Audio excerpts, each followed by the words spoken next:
I was lucky because I did work with a few people that understood what rehearsal meant, which to them and to me means not practicing what you're going to do. It's getting to know each other. It's sharing your past. It's sharing those intimate moments, those stories that you have about your childhood or about something terribly personal that you connect to with the story. Listening to each other, getting to know each other, getting to know each other's faces, really falling in love. And, you know, actors, how long does it take us to do that? 5 minutes. That's what we do. We're there. We show up. We're like, okay. We're in this together. We love each other. Let's support each other. Let's do this thing. And that's what good actors do.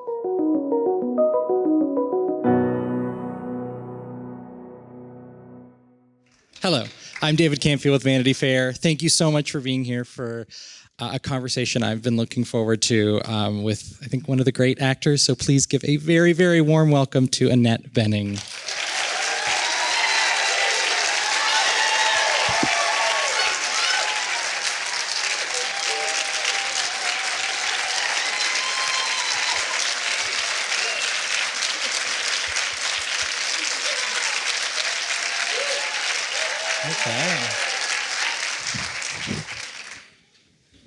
That's a nice note to start on. Thank you so much.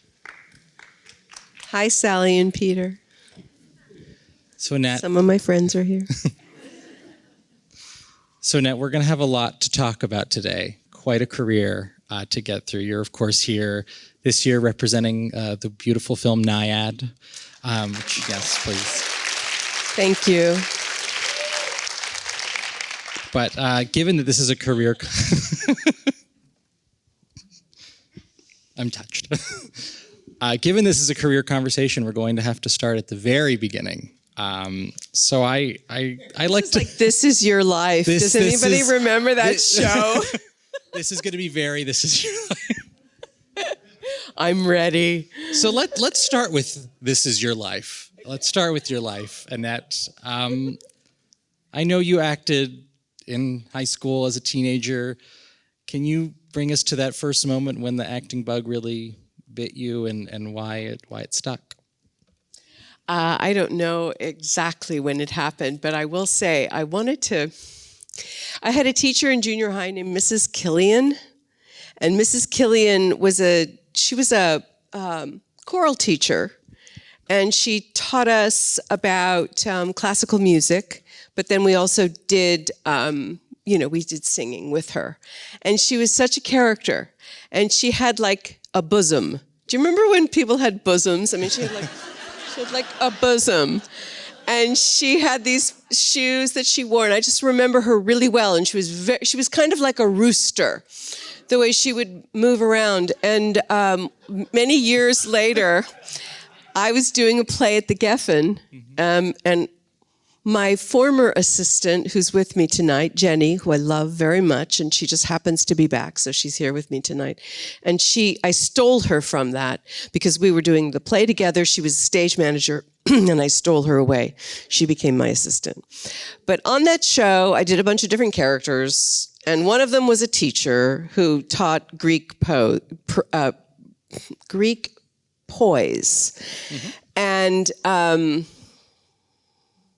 it was the Ruth Draper monologue. So Ruth Draper was this great monologuist and whatever. So I did her show. And so anyway, so this woman in the show that I was doing was a teacher. And I thought about Mrs. Killian. And I thought, she's kind of a good model for this woman. So when I did the show, one of my besties from when I was in junior high and high school came to see the show. And we had dinner afterwards, Renee, who's amazing, very vivacious woman. So we're having dinner afterwards, and she said to me, Annette, during that part about the Greek poise, that lady reminded me of Mrs. Killian. And I thought that was the best moment of my acting career, right there.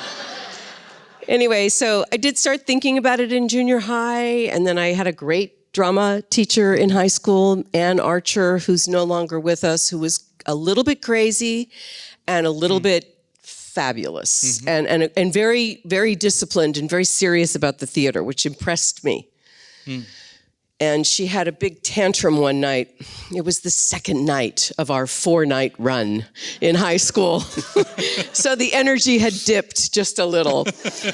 And she came backstage during intermission. And I remember really well. So she was kind of a, she was kind of a hippie. She was a single mom.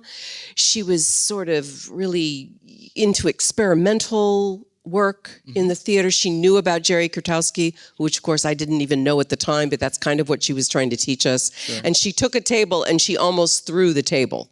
She was so angry that we didn't have the same energy that we'd had the night before. And I was so impressed. And I was like, wow, she really did make a big impression on me. And so, it just sort of very organically kind of moved from there. No more second night lulls after that, right? No, it's always the way it is in the theater. And it's always a little scary after opening night to get to that next night. So what did acting make you feel at that time when you were still a kid? I mean, what about it really made you feel like this is something you wanted to keep doing beyond school?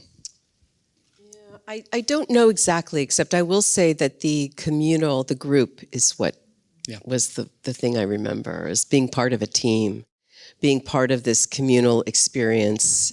And then as I moved into it more, I went to community college, and there was a great little drama department at the community college I went to. And I remember we did a Bertolt Brecht play, and I had no idea who Bertolt Brecht was. This is San Diego in the 70s. I mean, really. It was the communal experience. In that program, we did all the different jobs. So we did lighting, and we did costumes, and you got to audition for the shows. So it was the intellectual challenge of the dramatic literature that began to really get me interested. I saw a show at the Old Globe Theater. I saw a couple of Shakespeare's. When I was in junior high, my teacher took us, not Mrs. Killian, another lady, took us to the theater, to the Old Globe, and I saw Shakespeare, and I thought, wow, I love the energy of the performers, the way they spoke. I remember spit flying and thinking, wow, that's impressive. But yeah, it was the energy of it and the language, and that somehow with the heightened language, I didn't know exactly what they were saying, but I knew what they meant. Mm-hmm. So I think part of it that got me interested was the intellectual rigor of great dramatic literature, even if you're in a little community college in San Diego and you're doing a Graham Greene play. You're doing a Graham Greene play, and you get to be inside of Graham Greene's mind, or Bertolt Brecht's mind, or if you're doing Shakespeare somewhere, wherever you are. And I did a lot of Shakespeare festivals. You're inside that mind, whatever the venue. It doesn't have to be an impressive one. So I think that's what also got me hooked, was the link between the intellectual and the emotional. And that dramatic literature had the potential to deliver an emotional punch, but with great language. So that got me interested. And of course, from that, one has to think about how this can be made into some kind of career. So what kinds of steps did you take at that point where, you realized this is what I have to do? This is what the next step is. What did it look like, say, getting to New York, getting on Broadway? I worked in, so I went to community college, then I went to San Francisco State, and I got a degree in theater from San Francisco State, and I began to do Shakespeare festivals in the summer. And then I went to a conservatory, which I really am grateful for. I really needed to go. I was not somebody, I'd never met an actor, I think, really, when I wanted to become one. I had no sophistication at all in the world of theater or culture. And so I really needed to go and have training. So I did have a theater degree, so I had that, and I'd done a lot of plays in community college and in college. I did a lot of plays. And so I was lucky because I got into a very good conservatory at the American Conservatory Theater in San Francisco, and I'm really grateful for that because that's where I really began to understand what the deeper parts of the craft were about. And so I just kind of stumbled my way along. I didn't have any master plan, but I knew that I loved it. And I was very interested in it, and I was incredibly enthusiastic, and I was rewarded. I would go out for things, people would cast me, so I started just following my instinct. And I loved the training. It was very rigorous and humbling. And having humility as an actor is probably the most important thing. Mm-hmm. And so I certainly got humbled in acting school in a good way, not in a destructive way. But I had to learn a lot. I had to learn a lot about listening. Mm-hmm. And my teachers really sat me down right at the beginning. And I did my first scene with my scene partner, and we had a program where you did a 5-minute scene with a partner, and you just went away and practiced your scene by yourselves, and no one, just go where you want to go, do what you want to do, practice the principles of what do you want, what's in the way of what you want, what are you trying to get, and what are you doing to get it? And I was acting away, and they sat me down afterwards, and they said, well, you're not taking anything in that he's doing. You're just kind of doing all this stuff, but you're not actually receiving anything. And they were right. And that was probably the biggest gift that I could have been given, and I still think about it and use it all the time, which is to put your focus on the other person, to put your focus on your partner or your partners in the scene. And listening is the most important part of acting, is taking in what's going on around you. And it's also a great relief, because then you're not just in your own head thinking about what you need to do or what you want to communicate. So that's kind of was my next step. And then at that theater, they had a conservatory, which allowed them to kind of run their theater company. And they had a repertory theater company, which was my dream, was to be in repertory. Yeah. Was there a role from that period that sticks with you, that really challenged you, that you feel like you came out understanding what you were doing in a different way? Every one of them was a great challenge, and every one of them was a joy, and it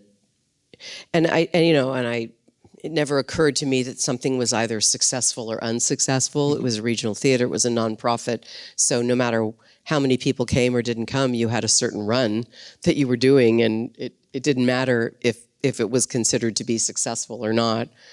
One show I did, I was asked into the company where I got my equity card, which was my dream. That was my dream. Because then if somebody said, what do? You can say, I'm an actress. Yeah. Because, it's official. Yep. You're like professional. And I never said it until then. And we did, I did a bunch of shows. One of them was Arms and the Man, which is a George Bernard Shaw play. Sure. And it's interesting how processes go. Sometimes if there's a certain amount of acrimony on a set or a rehearsal room, and then when you do the play, that can kind of add some spice. And sometimes things go good because there's a certain amount of between people. And then other times there's acrimony between people, and it's a sort of an unhappy experience, and it's not very good. And then the other can be true, that there's a kind of harmony and everyone's getting on, and it's just, wow, this is a great group and we all love each other and no one's disagreeing, but it's very boring what you're doing. And then sometimes in this instance, it was like very well cast, it was very happy, and it was a successful production. And that I do remember. That was a great experience. You know, we all got on very well. It was a beautiful play. It's George Bernard Shaw, wonderful actors, an actress who, one of the actresses in the show became one of my best friends, and she's still one of my best friends. Certainly that one was one I remember. And there were terrible productions, which is, I think, important to mention. Absolutely. Far more things don't go well.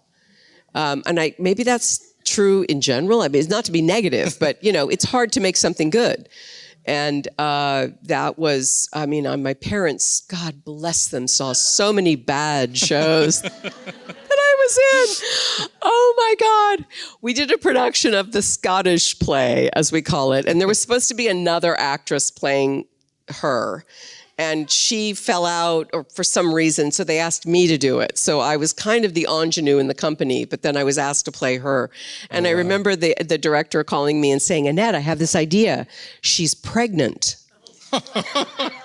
And so, of course, what do you do when someone suggests something? You say yes. Awesome. Yeah, plus they'd just given me this part that I wasn't supposed to play. So yeah, I said yes. And I think that production was kind of challenged. Hard play, famously, to do anyway.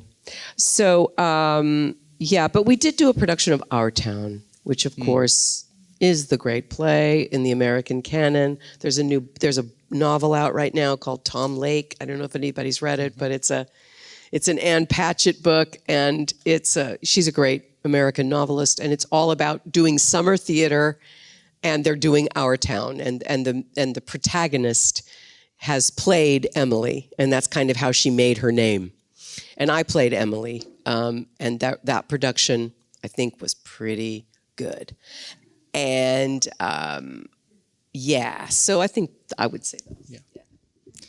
So this love of and this introduction to theater is instilled when you're in high school and you're in this conservatory. What was your conception of screen acting? What was your desire to get into screen acting? Because as far as I know, you were on Broadway before you'd even done a film. Yes, no, we had zero training on screen in our conservatory, and the only thing we were really told was that you're going to look like you're 10 pounds heavier. I always remember that. Like, what is that? I don't know, but I remember that. Well, you're going to look 10 pounds heavier. It's like, oh no, that sounds terrible. And also, you're going to be too big. Like, your acting is going to be too big because you're from the theater. So then, that means I have to be smaller. I have to act, whatever that means. How does that translate? I don't know. It's not good, whatever it is. Because, of course, you don't want to be you don't want to have a negative objective, for want of a better word. Not that we use that word, but you don't want to have a negative association. Yeah. Well, also just in terms of, there's in acting school they teach you about positive action and having positive. You're trying to get something, you want something, something's in the way of what you're getting. You have to have lots of obstacles, and that's the dramatic problem. So what was I talking about? I don't even remember. Screen acting, 10 pounds. Screen acting. Yeah, no, I didn't know anything. And I really was intimidated, terribly intimidated by the idea of being on camera. By the time I decided to try, I had made one foray to Los Angeles, which I felt I remember I had a chipped tooth, and I had very, very long hair. And they said, well, you got to get that tooth fixed. And I thought, oh, that's so shallow. So LA.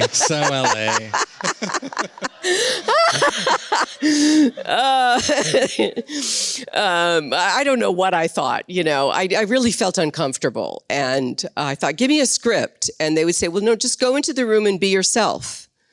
And I would think, that is so scary. Like, how could I do that? Give me a script. Give me something to read. So I eventually found my way to New York. I had been, as I said, in a conservatory, so we had a day where you do a sort of showcase audition, and you go to New York, and you meet a bunch of agents, and I met an agent that day, and he said, I would like to represent you, and I met a whole bunch of people, and so I said, well, I want to be a classical actress, and I have a job in this repertory company, so I'll be back. And he said, okay, stay in touch. And he did. He kept his word. So I did a few more seasons at ACT, then I did a season at the Denver Center, and then I went to New York and started to try to get into that world. And I got into a play, as you just mentioned, so then I ended up, I had one summer where I taught acting right after I was in conservatory, and one of my students is here this evening. And Sally was one of my students. Hi, Sally. And so when I moved to New York a few years later, she let me live with her in her closet. Oh, wow. She had this cool apartment, and I kind of just ended up in New York. I kind of impulsively went. I didn't really have a good plan. And she let me live with her, thank God. Thank you, Sally. And so I started auditioning, and I got into a show, which was an off-Broadway show that moved to Broadway and ended up running for about a year. And during that time, I started auditioning on camera. But I did get a pilot during that time. Oh, this feels really boring. I hope it's not. Not at all. I promise it's not. Me. Oh, my God. Okay. That's why we're here. All right, thank you. Just yell out if I go on too long, people. So I got the pilot, and I'm the girl in the pilot, and I'm supposed to be sexy and funny, and the leading guy, it's his show, he's the executive producer, and it's the first time I've really been on something. I did something very quick and got my SAG card in Colorado on a movie of the week where I was the girl he meets in the bar for like 5 minutes. And I literally, they shot a wide shot of the scene in the bar. And then they said, okay, people, we can, move outside. And I thought, wow, that's so fast. We're done. That's like incredible. I mean, that's how much I knew. Like, I didn't know they were going to move the camera closer. Right. So just to give you a clue, like how little I knew. And then they said, okay, come back in. And I said, oh, we're going back in. We're doing it more, I guess. And yes, you are doing it more. They're putting the camera on you. Anyway, so I got this pilot, and I was very nervous, and I thought, okay, I'm supposed to be the sexy, funny girl, and he's the guy, and it's a romantic comedy, and they said, it's this pilot, and it was down to me and one other actress, Fran McDormand. Oh, wow. It was Fran McDormand. And we went up to the network. And we were at CBS, I think it was. I just remember being in the lobby, and they had this clipboard, and it was like, you're signing the next 7 years away, but you don't yet have the part, right? It's between me and Fran. It's one of us. And so we signed the thing. Okay, signed the thing. And then she went in. We kind of went to this place together, like this hallway with the guy who was in charge of it, who was also the star. And then she went in, and they did it. And then, he kind of came out, and we did a do-si-do. And then I went in with him, and we stood. I remember it being really strange. It was like kind of dimly lit, and all the people, the guys, the men, were in like the dim light on the other side, kind of in easy loungers. But no one stood up and said, hello, I'm, so-and-so. It was just like, hello. And then we stood there like with our scripts like this and read the scene. I don't know, that just seems like not a very smart way of doing things. But anyway, that's what we did. It does not. And I got the job. So then it's like, okay, we make the pilot, and in May, it's like, we find out if it goes or not. That's like when you find out. So I shot it during the time between the off-Broadway and the Broadway opening of the show. And we shot it, and we got to May, and my agent called me and said, Annette, they're picking it up, but they're not taking you. Which was an option I hadn't thought about. I was just like, is it gonna go or not? So then, I'm laughing now, but I wasn't at the time. Of course not. I was completely, all of my insecurities were confirmed. Mm-hmm. I'm not sexy. And by the way, you know, I'd had those callbacks where they say, come back and dress more sexy. And I would think, I thought I was dressed sexy. Mm-hmm. That was sexy for me. It was devastating. And they, you know, the people that ran the show, they felt so bad. They never really talked to me about it because they were so guilty. It's like, oh, she's a nice person, but we don't really want her, and we want to cast someone else. So it was a really humiliating. And of course, like all humiliations, food for spiritual growth. Anyway, yeah. So then I just kept doing the show, and then I eventually got my first movie. The Great Outdoors. How can we forget The Great Outdoors? It is a fascinating first movie, though, because you're in a broad comedy with Dan Aykroyd and John Candy. And you're coming from a play for which you were nominated for a Tony, I should add, for your Broadway debut.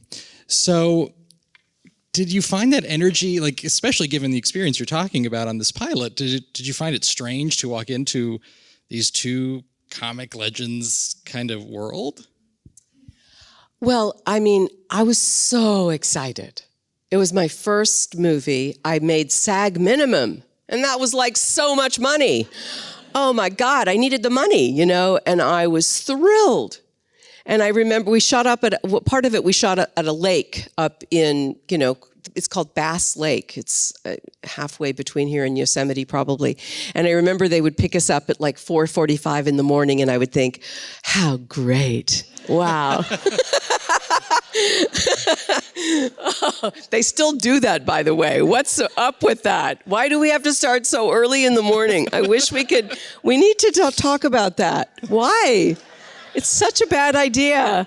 But I just finished working and we were doing that. It's like, oh, getting up at 3:45. That's crazy.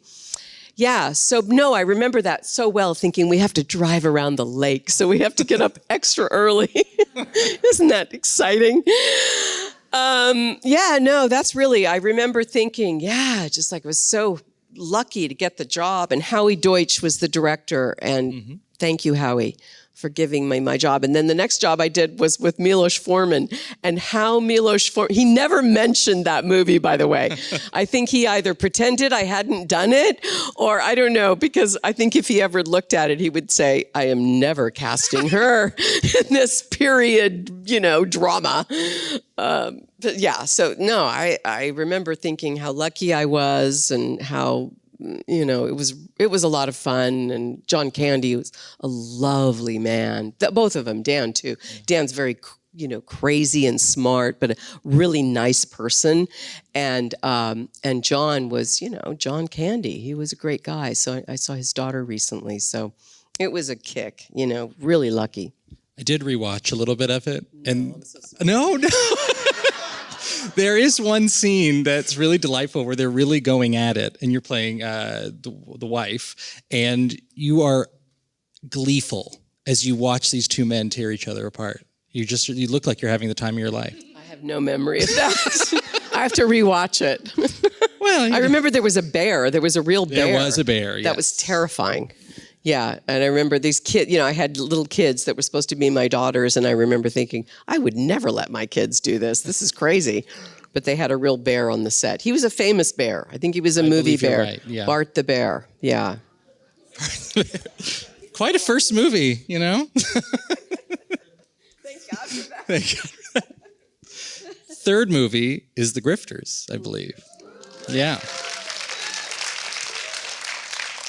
And I, to what you were saying earlier about some of those insecurities getting confirmed, your performance in that film, like it is indelible to me, honestly. And it's really bold. The voice, the way you walk into a room, given that you had that kind of on-camera insecurity, I mean, can you walk us through coming into a project like that where you have to make big choices and you make them and they pay off? Thank you.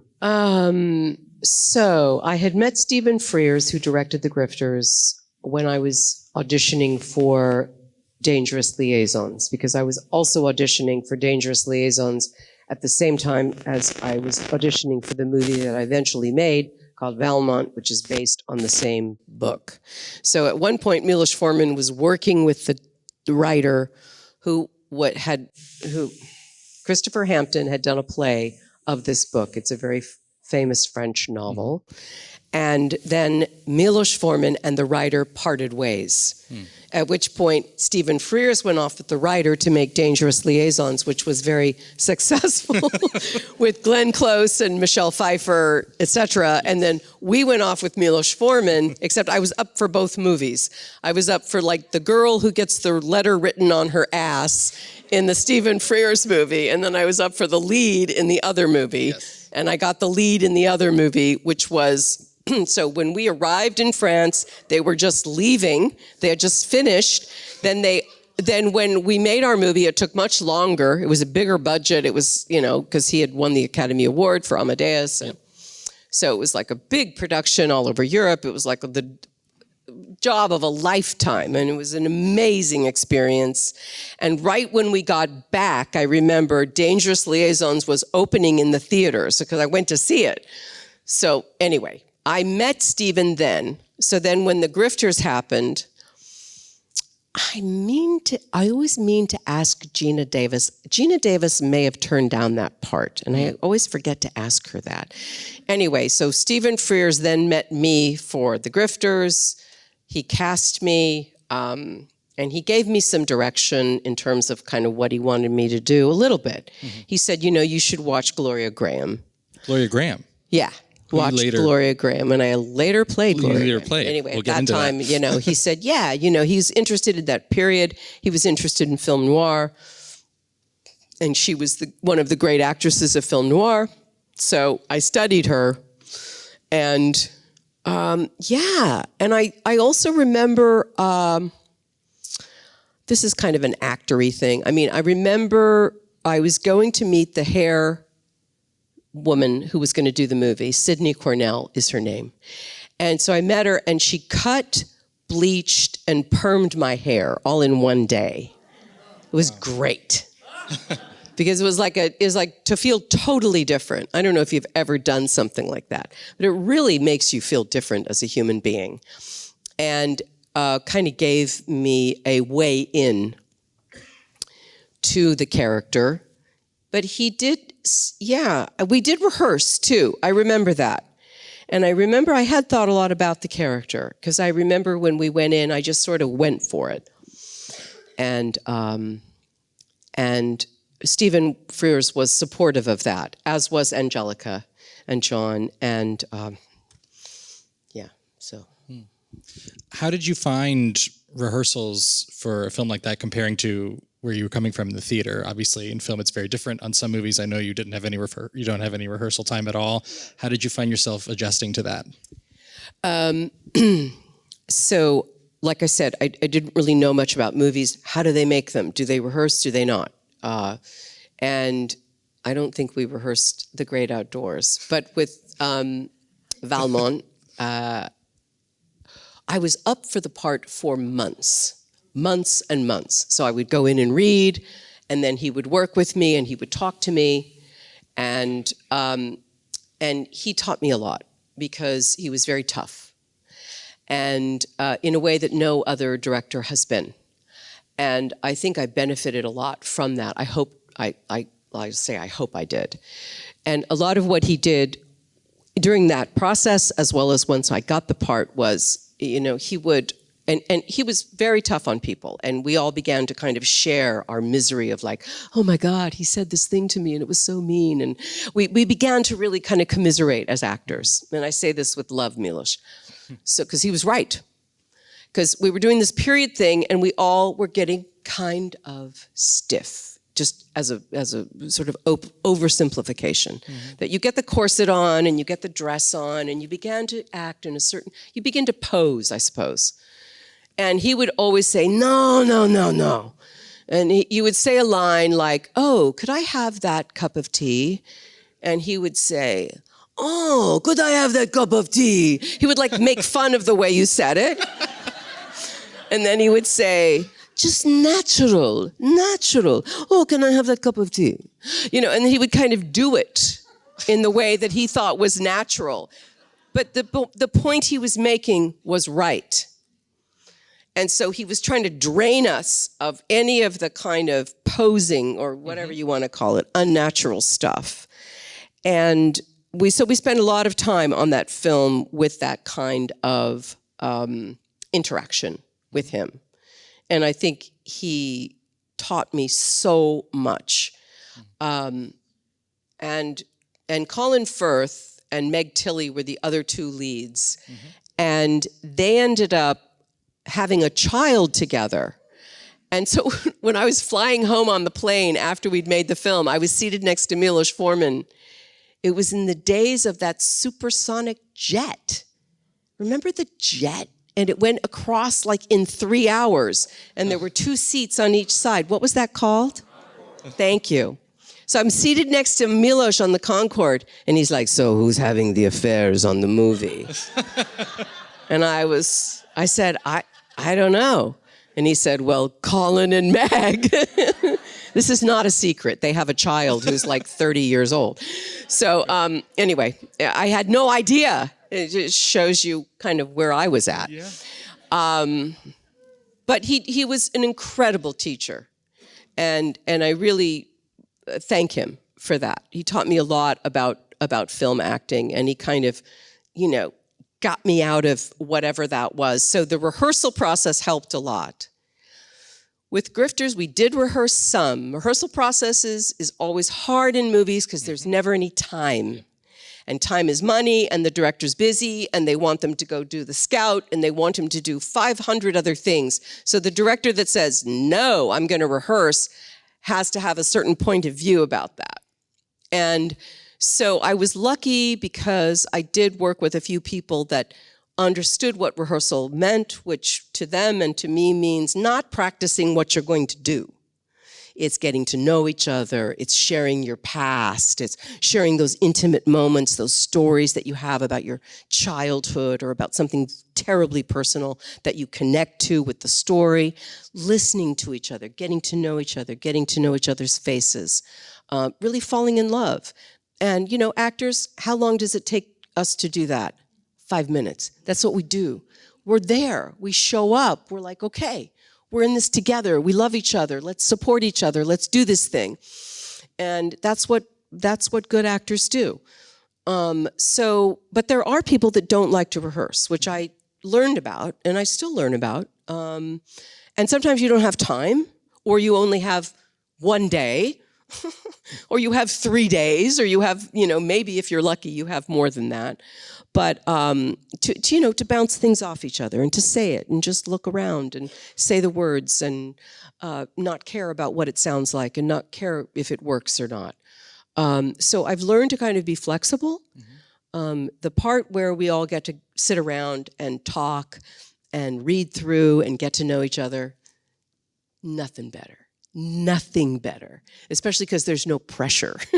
It's not like there's a camera on. It's not like okay, now go, action, make it happen. It's the opposite. It's like, who cares if something happens? It doesn't matter.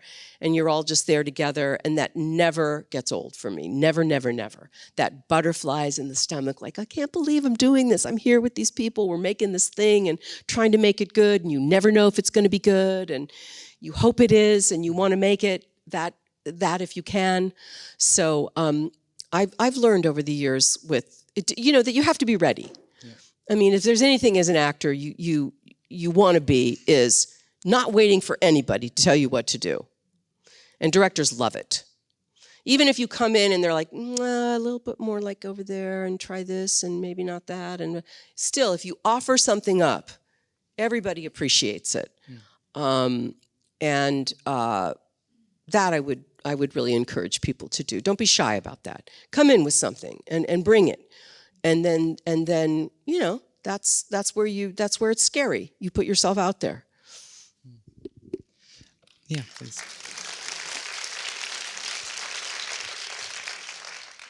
I wanted to ask you a little bit about Mike Nichols, because that same year as Grifters, Postcards from the Edge comes out. Smaller, still very memorable role. And you, of course, made a movie with him later. Can you talk a little bit about how you initially connected with him and how you came to work with him repeatedly? I ended up learning a lot from Mike Nichols, who was a famous director and the guy. And he was doing a play of a Neil Simon's at the time when I first met him. And I remember very well because I auditioned for him and I was in a theater with John Lithgow, who was reading with me. And this was a play that Neil Simon had written about all of the women in his life. And eventually it was called Jake's Women, I believe. Is that right? Yeah. And I was playing in the play, his first wife, who died of cancer, appears. And she's sort of a dreamlike character, I think. And that was the part that I was auditioning for. And I remember we then did a reading of this play. And even before we finished the reading, and it was Manny Eisenberg and Neil Simon, and Mike Nichols, and Mike said, okay, no, stop. We're going to stop. Even in the middle of it, they decided to not do it at the time. And then they did it later. So I kind of got into his radar. There was another play that was going to happen that I didn't do. Then I did Regarding Henry with him. And then there were other things that kind of came and went. And then there was What Planet Are You From?, which is a movie that Gary Shandling wrote. And Gary, this was a very personal project for Gary. Gary was a great person, and I loved him. He was a very good friend of mine and my husband's, and he was in a movie that we had made together. And so then Gary started working on this very personal project. We did readings of it together. I was working on this character. It was a romantic comedy, for want of a better word. And I'm working on this character, and Gary's the lead, and it's his movie, and we did some readings of it, and then he was ready to take it out, and then we heard that Mike Nichols wanted to do it. So it was like, wow, Mike Nichols? It was going to be this kind of strange little quirky comedy. Mm-hmm. And then Mike wanted to do it. So it's like, what are you going to say? No? It's like, wow, Mike Nichols wants to do it. That's amazing. But it was a very unhappy experience for Mike. He wasn't in a good place. And I'm sorry to say, but it's an important thing to say. And I say that because I learned so much from this whole experience. And I talked to Mark Harris, who wrote the biography about Nichols recently. And I told him the story, and he reported it honestly, which meant a lot to me, because Mike was my hero. And he was very, very tough on Gary for reasons that were not clear at the time. And it was not cool. And I was overwhelmed at the time. Now I would handle it differently. At the time, I kind of didn't know what to do. And I'd heard that Mike could do that, but I'd never seen it. And he was really, really tough on Gary. And so, I don't know if this is important to go into or not, but anyway, because Mike was such an icon, I'm sure that was part of the reason this all held so much weight for me. Mm-hmm. And when we started to do the film, I started to do this character, right, that I'd been kind of doing in the readings that we were doing, and Gary and I had kind of worked on this thing. And Mike said, no, don't do that. I don't want you to do that. And I was like, oh, okay, well, I tend to listen to people, and I'm like, oh, okay, well, clearly it's not good, because I trust Mike, and I think he's got good taste, and it's like, okay. Mm-hmm. And then Gary's like, well, no, I like it. I want her to do that. Like, I like that thing. You know, we've been working on that. So eventually, we had lots of interchanges that were difficult as we were making the film. And at the time, I didn't know enough to step in as a kind of mediator, you know? And afterwards, John Lahr, the great John Lahr, the great journalist, who is an excellent writer for The New Yorker, was doing a piece on Mike. And I said 5 billion nice things about Mike. And then I said, but, you know, this happened. Because it really bothered me. Because I loved Gary. And he was a dear friend of mine. And so I told John Lahr what had happened to a degree. And I had said some of the things off the record, and I said it on the record. And then he put it in the piece in The New Yorker. And I felt so bad. Mm-hmm. I had never said anything negative about anyone. Very carefully, of course, which is wise, by the way. And I felt so bad. And I was embarrassed, and I was like, oh my God, how could I have said something remotely critical of Mike Nichols? And then the next time I saw him, I walked right up to him and I said, Mike, I have to apologize. And he said, no, no, no. It's like he knew. And he said, no, no, you were right. He said, you were right. And he knew exactly what I meant, too, before I said it, which was interesting. So he clearly noted it. And he said, no, no, no, you were right. He said, I had a problem. And I had to go, and I had to go to therapy about it. And I thought about it. And I regret it. And I had to really get my head right about that. Which was kind of great, you know, because then you see, oh yeah, your heroes, they also have their vulnerabilities and they have their weaknesses, and we all show our weaknesses in different ways.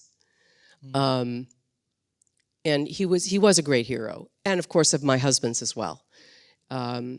They knew each other very well and worked together. So Nichols was a very complicated, interesting, wildly talented man. And I was very, very lucky to know him.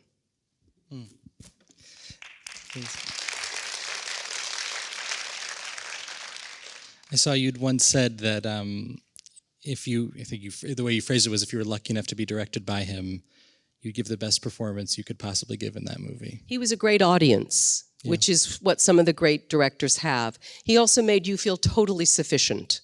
I mean, like with me, he always made me feel that way. Yes, he said that about when I was starting, when we were working on that project, but he would laugh. He would laugh like hell when you did anything. Oh my God, he would just think you were so funny and so entertaining. And yeah, he was a great audience, but he had that tough side to him. He did. So in this period, you're working with a number of extraordinary directors. You know, you're working with Barry Levinson, you're working with Mike Nichols, you're working with Rob Reiner. And these are also all, as you're saying, particular directors. So especially, I would imagine, post-Grifters, which was a breakout moment for you. And you're getting to work with more of these people in larger capacities. How did you find navigating these different ways of working, different methods of shooting, especially on big films where there, I would imagine, was a lot at stake? I guess it's just the same process, whether you're doing it in a 99-seat theater or in a big theater or on a small indie movie or a short or an expensive movie. For the actor, the internal work is the same. And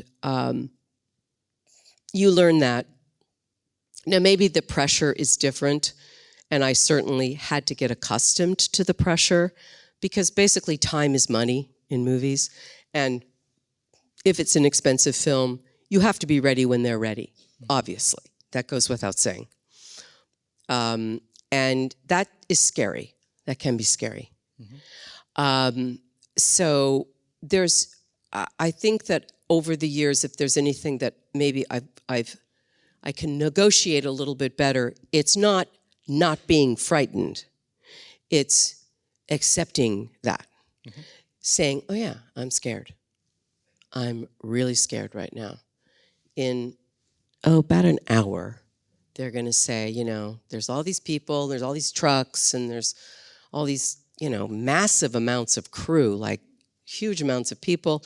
And at one point it's going to be quiet, quiet, quiet. And then they put the camera on you and they say, now. That's scary. And that should be scary. If it's not scary, there's something wrong with you. Really, when you think about it. And in fact, when I just ended a job, and when I said thank you to the crew, I tried to talk about that because they were a great crew. And I said, we are frightened. Even those of us who are veterans. And I guess I call myself a veteran now. I'm 65. I get to be a veteran. So yeah, it's scary. And, there's a part of you that has that butterflies because there has to be some uncertainty or it's not good. And I know how to, do things without, with more certainty because the psyche does that. If you plan, then you're covered. But you want to leave a certain amount of what's going to happen? I don't know. And maybe there's an impulse. Maybe somebody does something. Maybe somebody does something surprising. Maybe somebody walks in at a certain moment. And so you have a stimulation that you wouldn't have had otherwise. And you can use that. And just being open to that is helpful. But that's scarier than saying, well, I'm going to do this, and then I'm going to turn, and then I'm going to see her, and then I'm going to react, and all of that stuff that we all can do when maybe we're not at our best.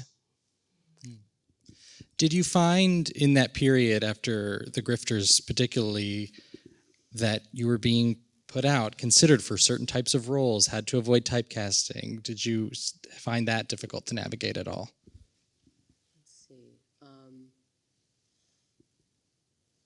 I never thought of avoiding typecasting. I don't think. I certainly was looking for things that were different, and seeking that out. But it wasn't something that I don't know. Maybe there were things that I didn't do because I thought, no, that's too close to what I've just done. But I was pretty lucky. And when I did Postcards from the Edge. So Postcards from the Edge was based on a book, and Shirley MacLaine and Carrie wrote it, and it was based on her book, and they were developing the screenplay with Mike Nichols, and I was doing a play in New York at the time, and they would gather people together to read the screenplay. Mike would. Because that was his process. He would say, okay, let's do a reading of it, and you three actors that are doing Broadway, you can play all the other parts, and then Shirley and Meryl Streep, who played Carrie, would play their parts. So it was me and Oliver Platt and somebody else, and we were in there, and so we played all the other parts, and then they read their parts. We did that a couple of times, and then when they eventually made the movie, we each got one scene. So that's the scene I got to do with Meryl in Postcards. And it was a scene with a crane. It was a big exterior. And there was a big crane. I have no idea where the director was. It was like, who knows? I have one day on the movie. And they brought me out to do it there I am with Meryl Streep. Oh my God. I was very impressed and nervous. And we did it, we rehearsed. We're walking and talking, and the camera's following, in front of us, and we're walking, and it's moving. And then it goes up. And we rehearsed a couple of times, and then they said, cut.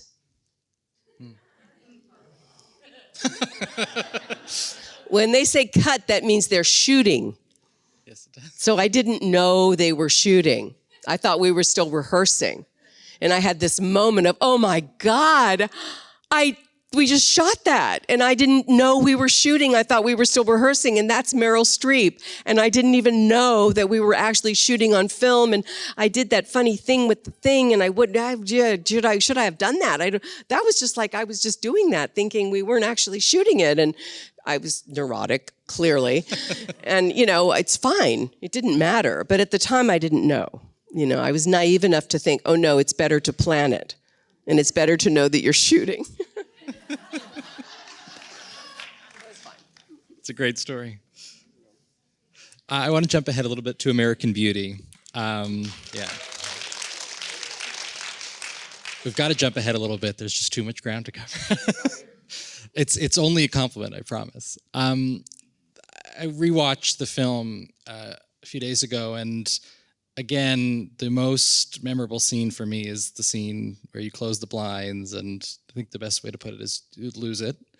And for me, the reason it is such an extraordinary moment is you capture the tone. It's so tricky in that film, so exactingly. I'm curious, when you got that script, if you knew what that tone was, which is this, kind of really hyper-dramatic, hyper-comic at times balance, and how you go into that as an actor. I did read the script, and it was a very good script, and that was very clear early. And I think that a lot of people got that about it. And Sam Mendes had never done a movie, so that was his first movie. And he was a boy wonder in the English theater, and he chose to do this first. And I was doing a play, and so was Kevin Spacey at the time. So I think they had to move up the shooting so that they could accommodate the play, because the play was for a regional theater here in LA, and I couldn't change the dates. So they moved it, and Sam does know how to rehearse, right? He's a guy from the theater. So he really, he's incredible. What is it that's so incredible? He has this incredible confidence, but never arrogance. But he's very confident. He really knows how to make everyone in the cast understand how important they are, never condescending. Just an absolute understanding of each role. And we did rehearse, and he made me a tape of my own music, like for the character. And I used it a lot. In fact, I used it, I think, when I shot that scene. But it was that's like a cassette tape. Do you remember those? It was a cassette tape. So we worked on the tone, but the tone was kind of there. Alan Ball wrote that script. He says that he was going to write something that somebody suggested that he write, but that he said to his agent, "Oh, I've got this idea for this thing." Mm-hmm. And that the agent said, "Well, write that." So that's when he wrote American Beauty. Although the original script was bookended with a trial, which was taken out. Yeah, was taken out when he eventually cut it together. The scene that you mentioned, I remember that very well. Because when I talk about being afraid, I think about that. I was going to ask you about that. Yes. We're out in the suburbs. I don't know. I think we were in Woodland Hills on some street, and I'm sitting in my trailer, and it's like, okay, we got to do that scene. But I still get on the floor sometimes. When you're in acting school, they teach you things called warm-ups. I still do that sometimes. In the theater, for sure, I do it. But even sometimes when I'm working, just because it's a way to get the heebie-jeebies out and the nerves out. But that kind of a scene, you look at it and you think, okay, I'm not going to think about that again. When you read it, he's like, okay, I'm not going to think about that anymore. I don't need to think about that, if that makes any sense. Mm-hmm. So that scene, and Conrad Hall, who was a great cinematographer, he was already in his 70s by the time he did that. Okay, so I'm going to tell a little story about him. So Conrad Hall is this great, legendary cinematographer. Sam Mendes is a new director. Sam has his pick of all these different cinematographers that want to do this movie. So he calls me and asks me about Conrad Hall, because I had done a movie with Conrad Hall. And he said, is that good? I'm like, oh my God, he's great. Like, if you can get Conrad Hall, that would be so great. And sometime later, Sam met with him, and then I got a call at home from Conrad. He was called Connie. He called me, he said, Annette, I got it. I got it. I always remember that because he was so fired up. And he'd already won the Academy Award for Butch Cassidy, and but he had that fire in him.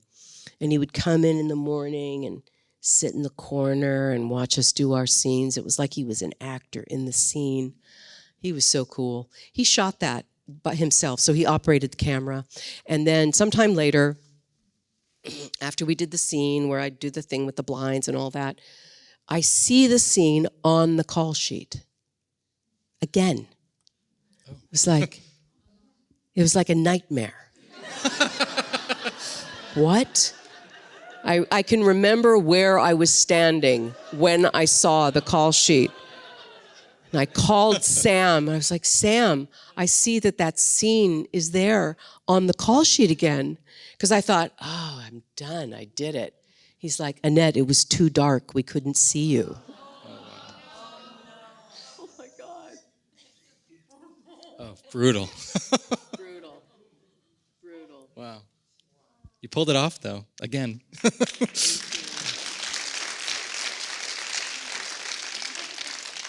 Yeah, that is out of your hands. That's right. Yeah. Next film I wanted to ask you about, in a very different key, is The Kids Are All Right. Look at you with no notes. Like, wow. I'm impressed.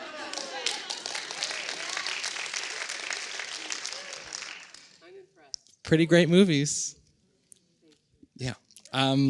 That movie, I love comparing to American Beauty, and honestly, a lot of the films we've talked about, because Kids Are All Right is very naturalistic, right? And Lisa Cholodenko is such an incredibly realistic director.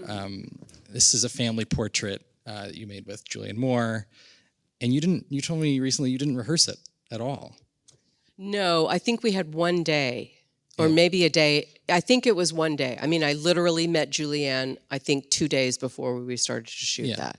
We're now friends. At the time, we didn't know each other. It's an amazing example, though, of stepping onto a movie, no prep in that regard, and you create this unbelievably realistic family together. Yeah, I mean, Lisa had worked a lot on that script with her writing partner, Stuart. There was a certain kind of alchemy. The kids were great, too. The two actors, Mia Wasikowska, Josh Hutcherson, really good actors who had an incredible sense of truth. And when you have a very good kid actor who has a sense of truth, it's a great ballast. Because I always, the ones that are really great, who are doing it usually without any training and intuitively, they're so good. And it's like, oh yeah, like I did all of this training and I'm much older and I can't make it look like as effortless and real. So how did they do that? Because they're just doing it. Mm-hmm. They're just doing it and they're not acting and they're just there in the moment. And Mia is such a wonderful actress. And she's, of course, gone on to do so many interesting things. But I remember a particular scene where they were doing it over and over and asking her to do it. And she would never be false. I was watching her. I was thinking, she just doesn't do that. She doesn't make it phony. She just doesn't somehow, she never goes there. So yeah, we did. We found, I don't know, we just jumped into it. It was lucky. Lisa also is very observant. I noticed her as a director. She would watch what we were doing. And again, when you go in, if you're in a room, like let's say, okay, we're going to shoot this scene in the kitchen, I always just start doing stuff. Like, I don't wait for someone to say, might you pick up the cookie? Or whatever. Although sometimes when somebody makes a suggestion, it's great, but you can never depend on somebody making a suggestion. So I don't know, I just start doing stuff and then people can say, okay, no, not the wine glass, but could you go over sit on the bar stool or whatever it is. So we just kind of plunged in and we didn't have a lot of time. But Lisa watched, I remember that. And then she would put the camera where she wouldn't, some people and some very good people say, can you go, I want to be here. So can you not go over there? Can you be over there? But some directors is like, oh, she wants to be over there? I'm going to put the camera because that's where she wants to be. Like, that's what Lisa's like. That's my impression anyway. And she's never intrusive with the camera. What am I trying to say? Sometimes you watch something, or I watch something, and I think, oh, the director is calling attention to themselves. You can feel the camera. Yeah, you can feel the camera, and you feel them, whatever. You just feel the presence of a director who's making their presence known. She, for me, is like the opposite of that. So that when she does do something with the camera that is maybe a little more special or different than just, shooting something with a still camera, then it really says something, because she's not doing it all the time, and she's not constantly in close-up, and she's not always, moving in or moving the dolly around or whatever. She's just kind of sitting there with the camera. She's shooting it. She's watching. So then when she does want to do something that's unusual, then it really stands out. Can you talk about singing Blue? Oh, my God.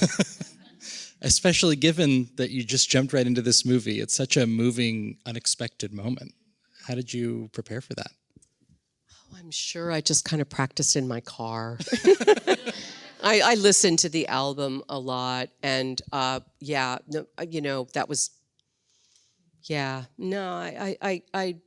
suppose I did think about it quite a bit, but I didn't kind of know how it would go until we did it. So, thank you. So that film was rooted to some extent, I believe, in Lisa's own experience. Another film of yours, 20th Century Women, you played a version of the director Mike Mills's mother. When you're working off of the director's personal experience in that way, is it a different kind of dynamic with the filmmaker, especially given that intimacy you were talking about with Lisa earlier? I'm curious, on 20th Century Women, what kinds of conversations you had about this woman? We had endless conversations about her. Mike, there's no one like Mike Mills. Okay, we rehearsed a lot. I don't know, like a couple of weeks. He does the kind of rehearsing that you dream about in acting school that never happens. Like, let's all dance together.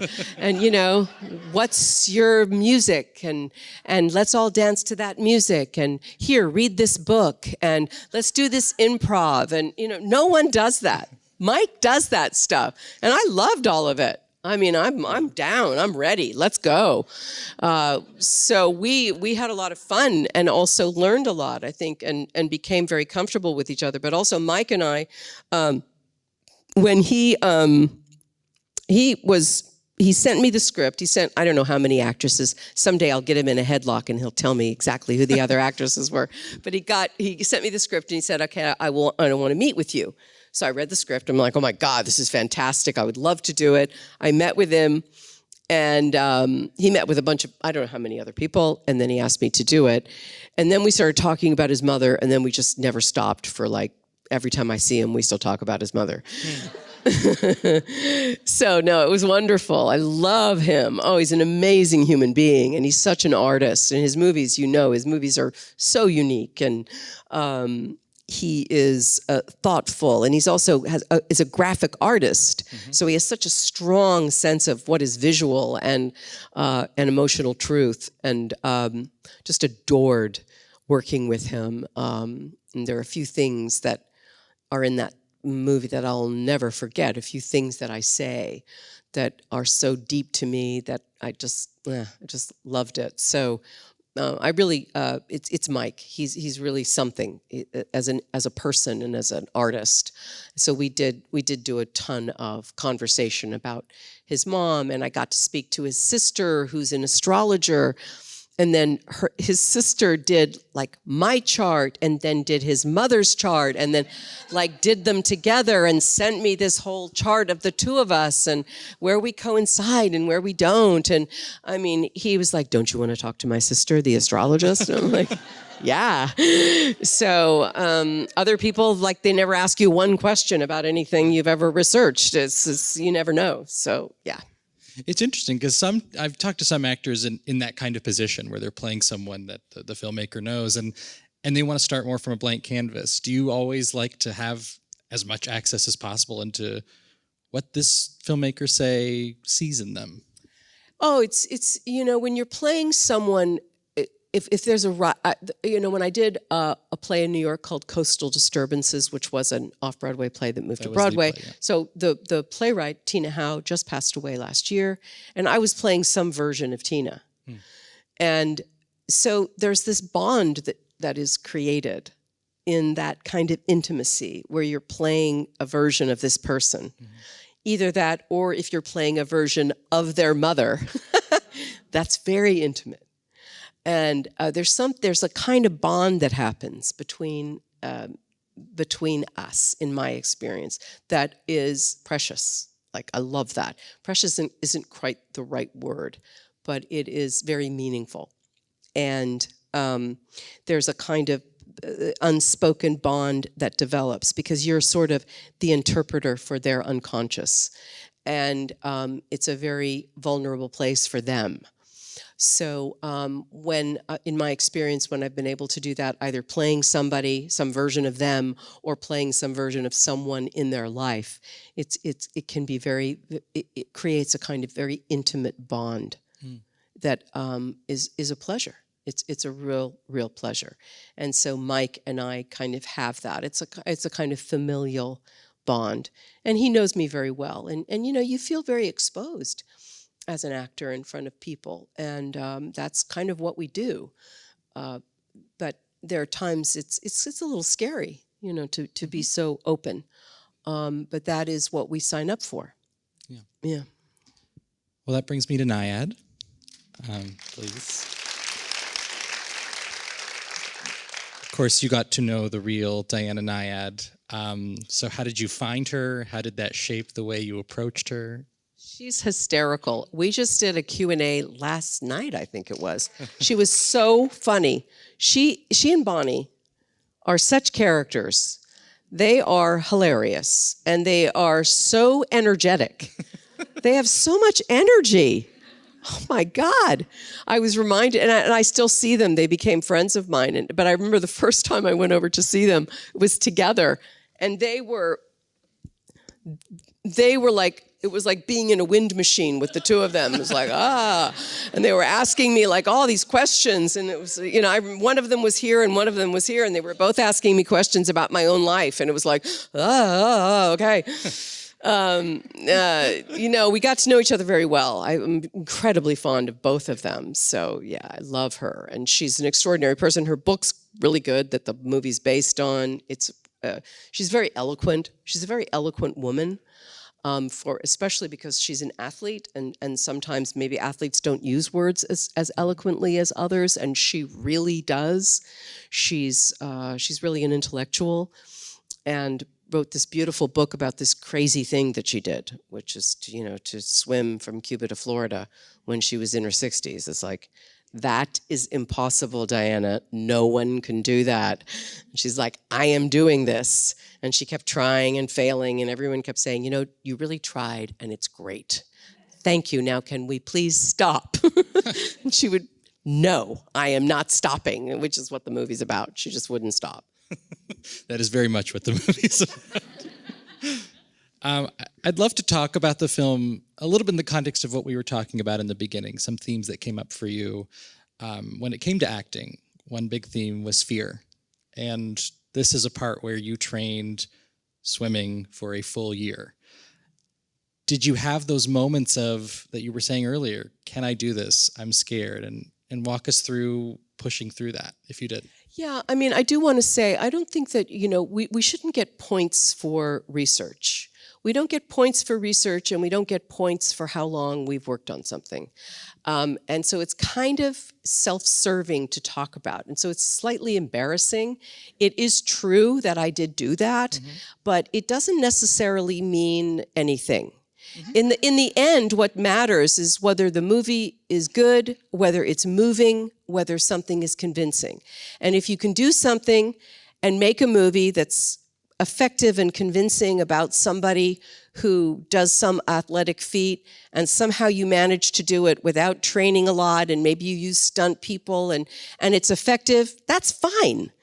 I don't have any I don't have any problem with that. It just so happened in this case, I got really into the swimming, and we also postponed once, so we had a little extra time, but I did do a lot of swimming, and I took the job, and I loved the script before I really thought about the swimming, which is ridiculous, but it's the truth. Like, I didn't really think, well, now, wait a minute. Can I really do that? Like, I have to be in a bathing suit and I have to swim. Like, how's that going to work? I didn't really think it through. I was just like, yes, oh my God, I got to do this. This is great. So then when I got in the pool, I got very scared. Mm-hmm. And I thought, what was I thinking? I can't, first of all, I don't want to be in a bathing suit. What was I thinking? I didn't really think about that. Like, it's me, it's my body in a bathing suit. It's like, So I did have to kind of talk myself into it, which I did. And I had a great coach who was an Olympian named Rada Owen, who's 6 foot tall and just the most amazing human being. And she is an Olympic swimmer. And the Olympians, they have something else about them. I mean, I've always loved studying Olympic athletes. I love watching the Olympics and how their mentality and how they do what they do and how they thrive on doing what they do in front of all of these people and the pressure they're under and all of that. So she has this kind of confidence that is pretty extraordinary. And she teaches kids too, which I think helps. So she came to my house and she's like, okay, show me. So I'm like, okay. So I showed her what I can do, and she was like, oh yeah, we can make that work. We'll make it work. And so I just started swimming and training and swimming and swimming and swimming. And I mean, I was really, you know, when you first learn a new physical skill, there's all these different points of concentration, right? And, you know, so like my hands would be kind of like, tense. And she would like, Annette, you know, your hand, when your hand enters the water, it's not like that. I think, oh yeah, the hand. And then it's like, oh, and you know, the kick, like the first thing, this is the most beginning thing you can possibly learn about freestyle, which is that you can't kick too much. It's mostly in the arms and in the upper body. But I didn't know that, and I was kicking like mad. And if you do, you get out of breath really fast, and it doesn't work. So you have to learn how to use your upper body and only kick a little bit. So then that's like rubbing your, you know, patting your head and rubbing your toes. It's like, oh, right. Okay, yeah, I mean, I really had to go through all of that stuff where you have so many points of concentration, you can't really do the whole thing. And that's what practice is. So then you practice, and you start to teach your body the kinesthetic sense. And I just kept practicing, and that's all I did. I just kept practicing, and then eventually I got to the point where I could, you know, sort of pull it off. Diana came to my house. Mm-hmm. She's like, I'm going to watch you swim, Annette. And I was really scared. I was like, oh my God, Diana Nyad is coming to my house to watch me swim. But she was really happy because I wore her bathing suit. So that was like, oh, look, she's in my bathing suit. So that meant a lot to her. It went fine. She was very encouraging. But I had a journey to get there. As it must be. Yeah, it was. Yeah. Talking about choices, going all the way back to the Grifters, as I was saying. In this one, the characterization of Diana can be a little bit prickly at times, let's say. I don't know what you mean. What are you talking about? Isn't she just likable all the time? Pleasant, quiet. Pleasant, yes, sweet. Exactly. Can you talk about bringing those qualities out in her in a way that felt authentic and important to really rounding her out? Well, you know, I hope it works. I mean, Diana was very generous because we did take liberties with it in order. I knew that I needed to give the character an arc, and it's a little unfair to Diana because she wasn't exactly like that, obviously, and she knew about the team effort from the beginning. But you know, she is a very, very strong personality, And if you get Bonnie off to the side or any of her other team members off to the side, they might say, yeah, I mean, come on, Diana, oh my God, she's impossible or whatever. She is an extraordinary personality and human being. Like when she comes in the room, there's nobody like her. And she's very charismatic. But yeah, she does have this kind of blind side. Mm-hmm. So I don't know. I tried, well, you saw, I can't explain it. You can see what I'm trying to do.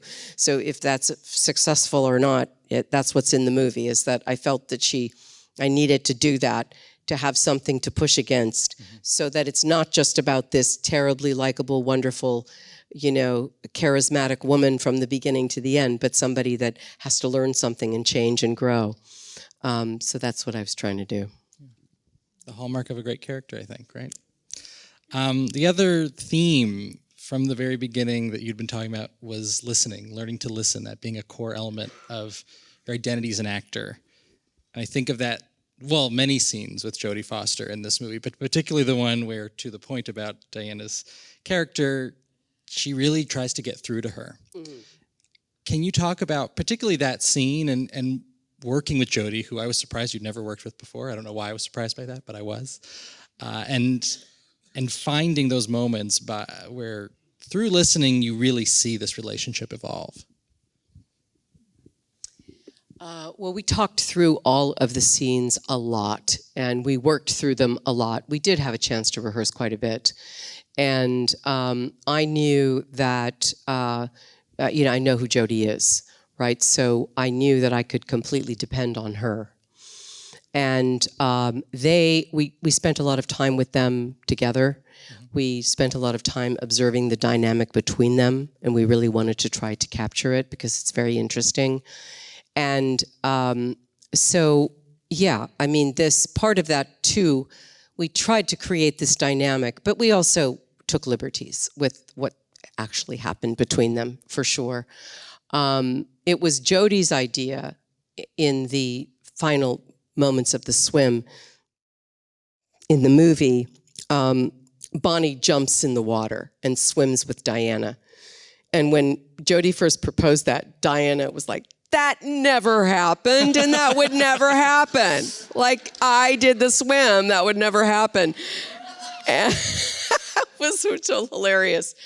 And when I read it, I was like, that's great. Yeah. That's a great idea. That was Jodie's idea. And I thought it was such a great idea in the narrative structure of it. When you work with someone like that, then you can really, like for me, I guess I should speak for myself, you can really sit back and you know that they're taking care of you in a way with what they're doing. The scene that we shot in the kitchen, is that the one you're talking about? So the scene in the kitchen, and there's this big confrontation, and she basically says, Diana, I'm done, I'm quitting. And that day, so we're in this kitchen, in this house, and it's kind of it's a fancy area. We're in the Dominican Republic, and we have this big lighting rig over us. And they've hung all these lights, and they don't want to drill into the walls because that would wreck the walls. So they basically, they what do you call it? When they just press against the wall. Mm-hmm. And so this big rig is kind of hanging by that force of pressing it into the wall. And so we're doing the scene, and it's just the two of us, and it's a Steadicam operator and the props people.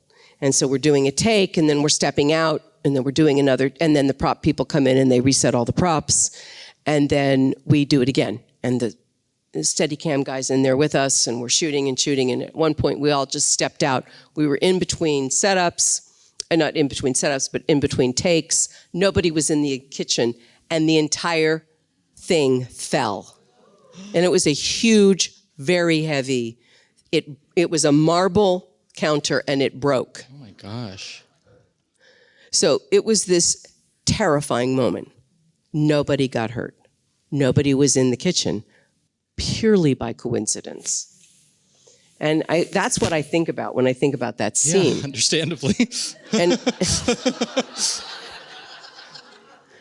And so then we all kind of just stood there and looked at it.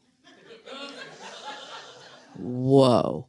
And, then like the guys went in and, that they were an incredibly good crew. It was just an accident. Things happen.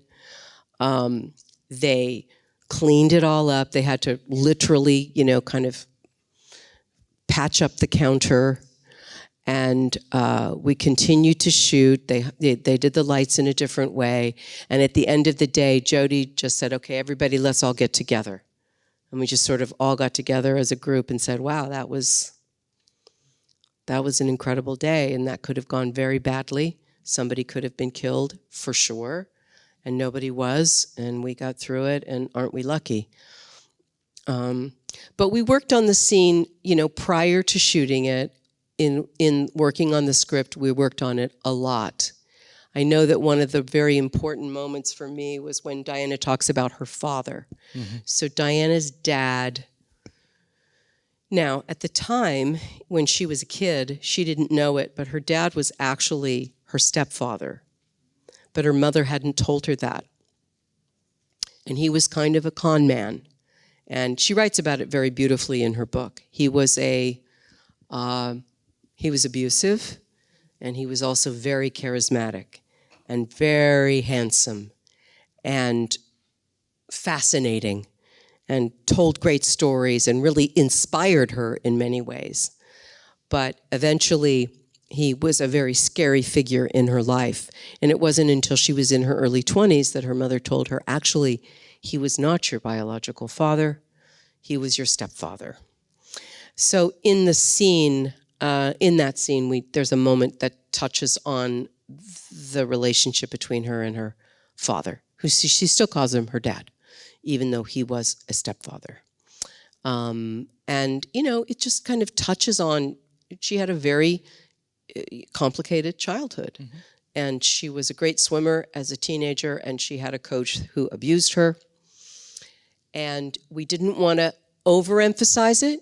And we didn't want to make it about that. We didn't want to say, okay, she became this incredible swimmer because of this agony that she experienced as a child. But we knew that we wanted to touch on it. So we felt I know I did, felt an incredible responsibility to get that right, to emphasize it enough and not too much, and to say, yes, this happened to this teenage girl with her swim coach. And this guy is still in the Swimming Hall of Fame, by the way, and he is. And if you look him up, it's all of his accomplishments. After she got out of high school and she was in college, she did confide. She had told the first person she'd ever told, which was another girl on her team. And the girl said, yeah, he did it to me too. And it turns out he was doing it to all the girls. They went to the high school and they told the high school, they said, this guy, Jack Nelson is his name. He's dead now. And she said, he abused us. So they fired him, but they said, but we're not going to tell anyone, which they didn't. And he just went down the street to the college. And then he went on to become an Olympic swim coach. And he was doing it the entire time.